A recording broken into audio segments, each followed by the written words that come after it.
नमस्कार, प्रणाम। मैं ओम प्रकाश धानक देश रोजाना से आपका हार्दिक स्वागत करता हूं। देश की सबसे छोटी लोकतांत्रिक इकाई ग्राम पंचायत, जिसमें सरपंच व पंच मिलकर इसका गठन करते हैं और जिसका मुख्य उद्देश्य होता है अपने गांव का चहुमुखी विकास कराना।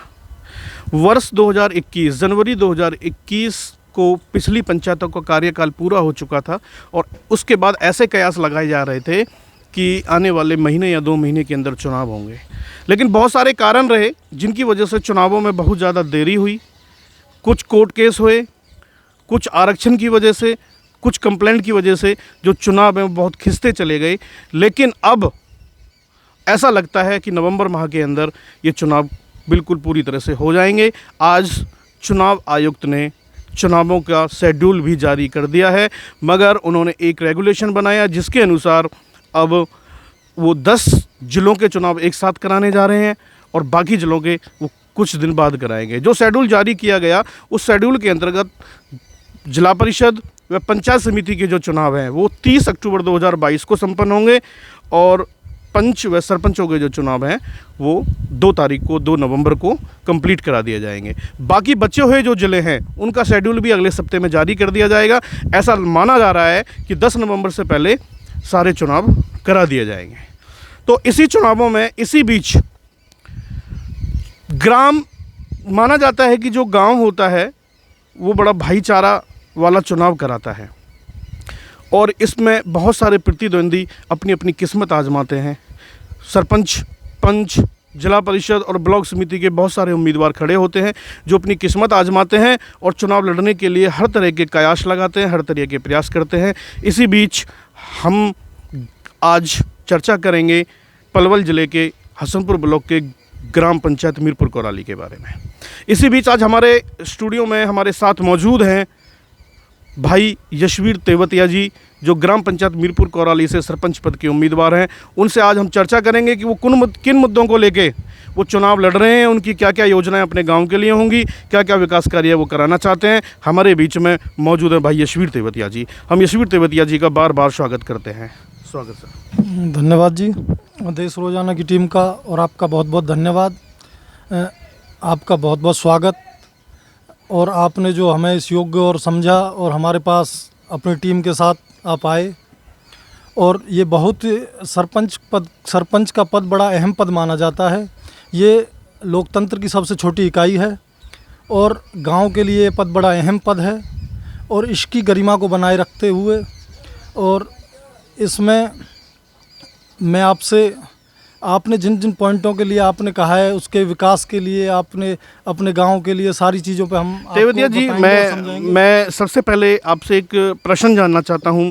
भाई यशवीर तेवतिया जी के बारे में कहा जाता है कि वो गांव का बहुत ही मेहनती और युवा और परिश्रमी उम्मीदवार है जो अपने मन के अंदर बहुत सारी बातों को लेकर चुनाव लड़ने की कोशिश कर रहा है। तो सबसे पहले मैं एक परिप्रेक्ष्य जानना चाहता हूं कि आपका बहुत अच्छा काफ़ी बिजनेस था, जॉब थी, सारा परिवार वेल सेटल्ड है, तो इस राजनीति में आने का क्या महत्वाकांक्षा रही है आपकी, क्या आपका उद्देश्य रहा है?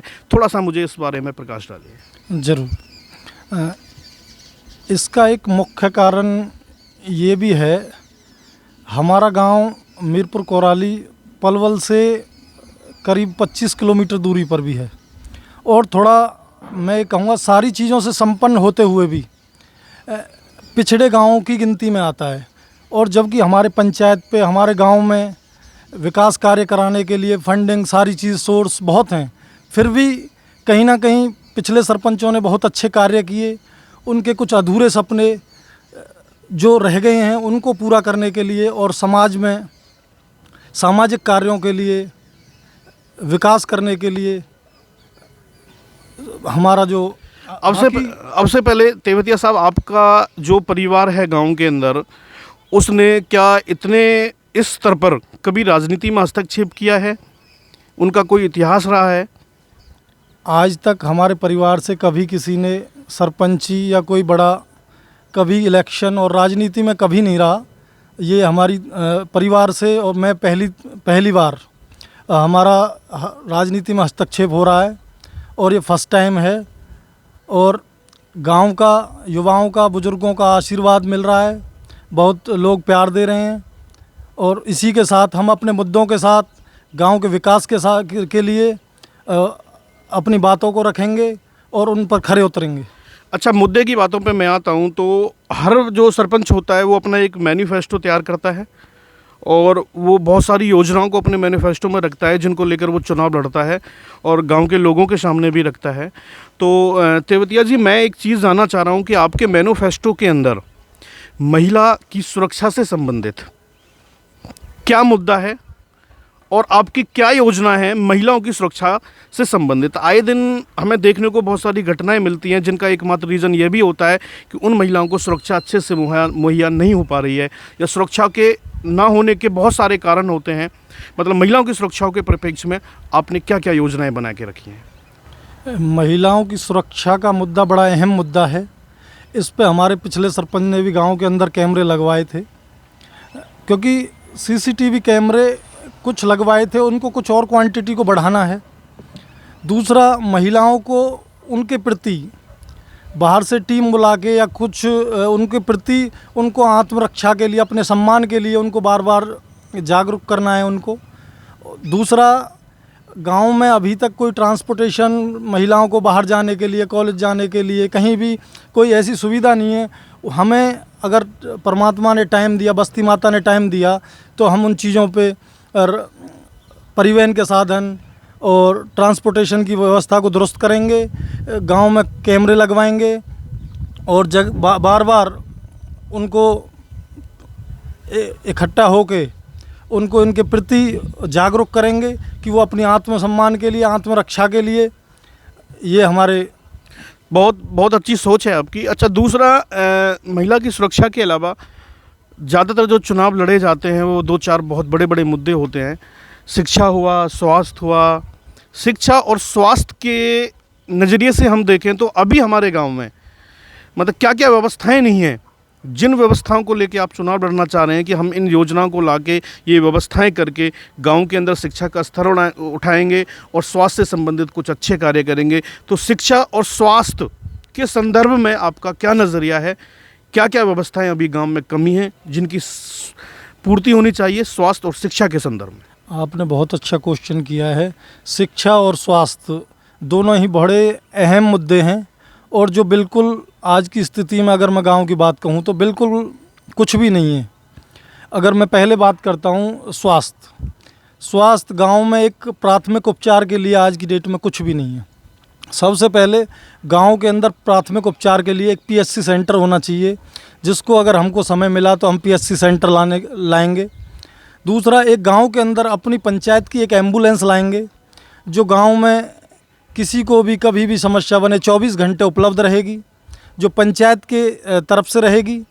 और गांव में पीएचसी सेंटर होगा जिसमें एक डॉक्टरों की टीम बैठेगी, वो 24 घंटे गांव में लोगों की सेवा देगी और उसको पूरा ध्यान सरपंच उस पर देता है, देना भी चाहिए, क्योंकि ये सारी चीज़ें हो तो जाती हैं लेकिन उन पे क्योंकि सरकारी चीज़ें उस पर अमल करना बड़ा, और उस पर हम पूरी तरीके से अमल करेंगे, खुद उसको हैंडल करेंगे।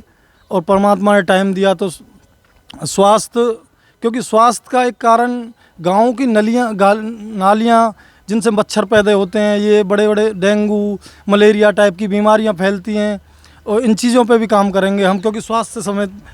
और बहुत अच्छी सोच है। अच्छा, गांव मीरपुर कोराली को शहीदों की भूमि कहा जाता है। जैसे हम गांव में प्रवेश करते हैं तो हमें 3 शहीदों की जो प्रतिमाएं उनके दर्शन होते हैं, जिनके दर्शन से हमारे अंदर एक देशभक्ति की भावना पैदा होती है। और स्वास्थ्य से संबंधित बात करें तो गांव के बहुत सारे अनेक युवाएं जो हर बार आर्मी में जाने के लिए प्रयास करते हैं और ज़्यादातर हमारे गांव का रेशो ये रहा है कि वो बच्चे सेलेक्ट हो जाते हैं, लेकिन कहीं ना कहीं देखा जाता है कि उनके अभ्यास के लिए कहीं ना कहीं गांव में कुछ ऐसी कमियां हैं जिनसे वो पूरी तरह से अभ्यास नहीं कर पाते। कोई प्लेग्राउंड अभी तक ठीक से नहीं बन पाया है या कोई ऐसी व्यवस्थाएं नहीं है। उसके बारे में आप सरकार से या किसी और अन्य माध्यम से क्या व्यवस्थाएं करोगे उन बच्चों के लिए, विशेषकर जो आर्मी की तैयारियां करते हैं? सबसे पहले तो मैं अभी एक पॉइंट छूट गया था, शिक्षा, क्योंकि शिक्षा सबसे महत्वपूर्ण पॉइंट है। क्योंकि अगर हम शिक्षित होंगे तो हम आगे बढ़ेंगे। शिक्षा बिल्कुल व्यवस्था ख़राब पड़ी है। सरकारी स्कूल में टीचर नहीं है। उसका एक मुख्य कारण, एक सरपंच की बड़ी अहम भूमिका रहती है इस चीज़ में, शिक्षा में, क्योंकि गांव के सरकारी स्कूल को अभी हमारा +2 हो गया है, लेकिन आज की डेट में अध्यापक नहीं है। तो हम एक ऐसी टीम का गठन करेंगे जो ऐसा नहीं है कि वो राजनीतिक हो, उस चीज़ पे राजनीति हो, क्योंकि शिक्षा सबसे अहम मुद्दा है। शिक्षा पे बिल्कुल राजनीति नहीं होनी चाहिए। और एक टीम का, ऐसी टीम का गठन करेंगे जो गांव के किसी भी वर्ग से, किसी भी कोने से हो। जो मैं ये कहता हूँ कि एक इंग्लिश टीचर लेंगे हम, उसमें एक मैथ लेंगे, एक साइंस लेंगे, एक हिंदी टीचर लेंगे, उसकी एक कमेटी बनाएंगे जो हर हफ्ते आके एक बार चेक करेगी कि शिक्षा कैसे चल रही है। एक प्राइवेट स्तर पर स्कूल को लेके जाएंगे, पेरेंट्स मीटिंग होंगी। आज की डेट में अगर मैं बात करूं, ऑन एन एवरेज गांव में मेरे हिसाब से 75 से 80% लोग जो कि 10 से 12 हज़ार के रोज़गार पे काम कर रहे हैं, उनको बच्चों को पढ़ाना बड़ा दुर्लभ हो रहा है। और आज की डेट में अगर मैं बाहर मेरे गांव से कम 25 से 30 गाँवों की बसें आती हैं जो बाहर लेके बच्चों को जाती हैं, और उन बच्चों की फ़ीस कम से कम 2,500 3,000, ट्रांसपोर्टेशन खर्च अदर। और हर परिवार में, हर पेरेंट्स के 2 बच्चे, एक एवरेज अगर मैं बात करूं तो 2 बच्चे ज़रूर है, तो 2 बच्चों का 6,000 7,000। अब वो बेचारा पेरेंट्स कहीं ना कहीं शिक्षा के बच्चों को पढ़ाने के लिए बाहर भेजता है, कहीं ना कहीं कर्ज से दब रहा है।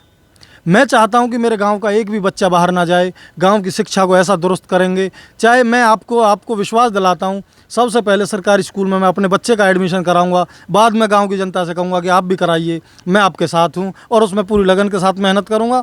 दूसरा पॉइंट आपने कहा बच्चों के, हमारा गांव शहीदों की भूमि है, क्योंकि मैं बड़ा खुश नसीब हूँ, मुझे इस गांव में पैदा होने का सौभाग्य मिला। मैं बड़ा खुश नसीब हूँ क्योंकि मेरी जो बस्ती है बड़ी धैर्यवान, सहनशील और बड़ी अच्छी बस्ती है। बहुत बहुत बारंबार मैं धन्यवाद करता हूँ। और मेरा गांव का युवा बड़ा ऊर्जावान, बड़ा मेहनती, बड़ा कर्मठ और लगनशील है।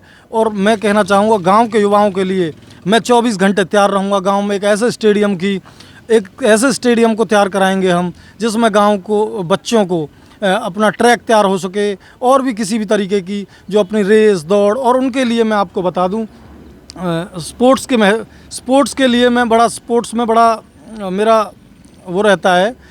स्पोर्ट्स के लिए मैं कई अलग अलग स्पोर्ट्स में, दौड़ में, कुश्ती में लोगों के लिए कोच प्रोवाइड कराऊंगा, ताकि बच्चे, मैं ये चाहता हूं कि हमारे गांव से गोल्ड आए। अगले ओलंपिक खेल में अगर मुझे मौका मिला तो गांव में मैं कोशिश करूंगा कि गांव से गोल्ड तैयार करूं। बहुत अच्छी। अच्छा, मेरा एक व्यक्तिगत सवाल आपसे, आपने इस वार्ता को शुरुआत करने से पहले कुछ कहा था कि सरपंच का जो पद होता है बड़ा अहम होता है। अच्छा तेवतिया जी, मैं एक ये जानना चाहता हूँ कि हाँ, ये मानते हैं कि सरपंच का जो पद होता है बड़ा अहम होता है, क्या अपने आप को आप सरपंच पद के सक्षम मानते हो? जी बिल्कुल, सरपंच पद बड़ा अहम पद है। ये लोकतंत्र की सबसे छोटी इकाई उसका पद है और ये गांव में बड़ा महत्वपूर्ण है। मैं अपने आप को सरपंच नहीं, ग्राम सेवक मानता हूँ। सरपंच, मैं गांव में भाईचारे को, गांव की एकता को बढ़ावा देने के लिए और इन सब चीज़ों पे काम करूँगा, ताकि गांव के जितने भी सारे, कोई गांव में एक भी झगड़ा ना हो, सारी चीज़ों पे बड़े शांति प्रिय तरीके से गांव में ही सुलझाई जाएं, गांव से बाहर कोई भी समस्या ना जाए, ऐसा मेरा मानना है और उसमें मैं खरा उतरूँगा। अच्छा, एक और सवाल है कि कहा जाता है कि ये चुनाव भाईचारे का चुनाव होता है और जो भी चुनाव प्रतिद्वंदी इसमें चुनाव लड़ते हैं वो सब अपने भाई होते हैं। लेकिन मेरा एक व्यक्तिगत सवाल आपसे थोड़ा सा है कि मैं ये जानने की कोशिश कर रहा हूँ कि और भी बहुत सारे प्रतिद्वंदी जो हैं चुनाव मैदान में उतरे हुए हैं आपके साथ, तो आपको क्या लगता है कि आपका जो किस कैंडिडेट से आपका नज़दीक का मुकाबला है? ये व्यक्तिगत सवाल है, पता नहीं आप इसका जवाब मुझे क्लैरिफिकेशन में दे पाओगे नहीं दे पाओगे, लेकिन मैंने ये सवाल किया है आपसे कि ऐसा कौन सा कैंडिडेट है जिसका मुकाबला आप अपने आप के नज़दीक समझते हो? बहुत अच्छा क्वेश्चन किया है आपने। मैं जैसा कि बता दूं, हमारा गांव बड़ा, मैंने अभी भी बताया था, बड़ा शांतिप्रिय इलेक्शन होता है और हमारा कोई प्रतिद्वंदी नहीं है। ये भाईचारे का इलेक्शन है। हम सब कैंडिडेट्स मिलकर बैठते हैं, सब बातें करते हैं, मिलकर बड़ी एकता के साथ, मतलब बैठ के बोलना, हंसना, सारी चीज़ें। ये भाईचारे का इलेक्शन है और आज तक हमारे गांव में इस चीज़ की मिसाल दी जाती है, क्योंकि ये एकता का और ऐसा कुछ नहीं है, कोई प्रतिद्वंदी नहीं है, सब भाई हैं और मिलकर इलेक्शन लड़ रहे हैं सब।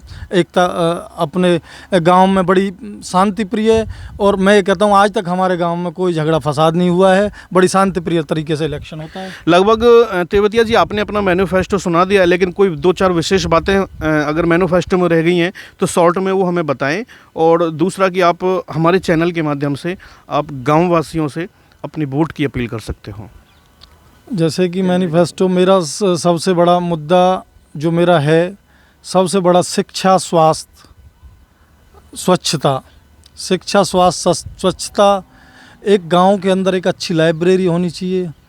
और जैसे कि मैंने आपको बताया, स्वास्थ्य में तो काफ़ी चीज़ें जो मैंने आपको बताई, एक पीएचसी सेंटर होना चाहिए, एम्बुलेंस होनी चाहिए, और शिक्षा के क्षेत्र में भी जैसे एक टीम गठित हो, और दूसरा टीचरों के साथ भी, तीसरा एक खेल का बड़ा ग्राउंड होना चाहिए, और टाइम टाइम पर नालियों की सफाई, रोडों की व्यवस्था। और दूसरा मेरा हर साल एक कम से कम गांव के अंदर 200 पेड़ लगने चाहिए, जो हरियाली का प्रतीक और गांव को हरा भरा और स्वच्छ बनाने में हमें बड़े कारगर साबित होते हैं, क्योंकि पेड़ों का बड़ा महत्व है। और ये कम से कम 200, और गांव के चारों ओर जिन द्वार बोलते हैं उनको, एक गांव का द्वारों का भी निर्माण करने का एक हमारा, और कम से कम गांव के सरपंच के टाइम कम से कम 10 लोगों को, गांव के लोगों को उसमें रोज़गार भी एम्बुलेंस के माध्यम से हो, सरकारी पार्क के माध्यम से हो, सफाई के माध्यम से हो, और भी किसी कई तरीके के। क्योंकि मैं अपनी बात को शॉर्ट में कर रहा हूं तो चीज़ें बहुत हैं बताने के लिए। तो मेन मुद्दे, क्योंकि स्वास्थ्य में कई चीज़ें और भी आ जाती हैं। अभी सबसे बड़ी एक गाँव में एक मुद्दा चला हुआ है मेडिकल कॉलेज के लिए। मेडिकल कॉलेज के लिए हम अभी भी सहयोग कर रहे हैं, और आगे भी तन मन से, चाहे हमें उसके लिए कुछ भी करना पड़े, हम सब कुछ उसमें लगाने को लिए तैयार हैं। अच्छा, आप हमारे चैनल और कैमरे के सामने चैनल के माध्यम से आप गांव की जनता से अपनी वोटों की अपील कर सकते हैं। सारी बस्ती माता को मेरा हाथ जोड़कर नमस्कार व प्रणाम। मेरे पिता तुल बुजुर्ग, मेरी माता बहनें, मेरे युवा साथी, इनका मुझे बहुत सहयोग और सपोर्ट भी मिल रहा है। मैं इनका बहुत बहुत धन्यवाद करता हूं, और आशा करता हूं कि मुझ पे अपना आशीर्वाद बनाए रखें, आप आशीर्वाद बनाए रखें। और अब इलेक्शन दूर नहीं है, क्योंकि 10 ज़िले में इलेक्शन शेड्यूल आ चुका है, और आपका मैं विशेष आशीर्वाद चाहता हूं। युवाओं के जोश के साथ, बुजुर्गों के आशीर्वाद से मैं हाथ जोड़कर वोट की अपील करता हूं। सहयोग करें, और मुझे अपना बेटा, बच्चा, भाई समझकर आशीर्वाद बनाए रखें। मैं वोटों धन्यवाद करता हूं। ये थे हमारे साथ, धन्यवाद तेवतिया जी। ये थे हमारे साथ भाई यशवीर तेवतिया जी, जो बहुत युवा, शिक्षित और मेहनती सरपंच पद के उम्मीदवार हैं गांव मीरपुर कोराली से। इन्होंने अपने मैनिफेस्टो में लगभग सारी बातें बताई, जिन योजनाओं को ये क्रियान्वयन करने के लिए अपने मन में समेटे हुए हैं और चुनाव लड़ने की तैयारी कर रहे हैं। मैं इनका बार बार धन्यवाद करता हूं, और मैं भी गांव की जनता से अपील करता हूं कि भाई ने जो भी बातें कही हैं वो सब आप सुनेंगे, और उनकी वोट के लिए मैं भी आपसे अपील करता हूं। धन्यवाद।